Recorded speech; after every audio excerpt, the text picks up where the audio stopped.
Нөмір 93 Абайхан атындағы жалпы орта мектебінің 2-ші сынып оқушысы Рамазан Мадина ойнар қызы. Сайрам ауданы, Түркістан облысы. Абай Құнанбаев.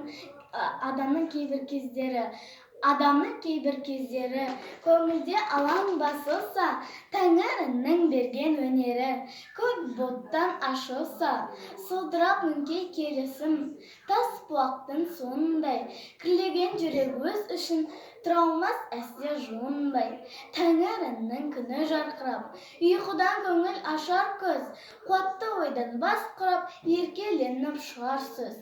Сонда ақын белін буынып, алды-артына қаранар, дүние кірін жуынып, көрініп ойға сөз салар. Қыранша қарап қырамыға, мұң мен зарды қолға алар, кектеніп надан зуанға, шиыршық атар толғанар.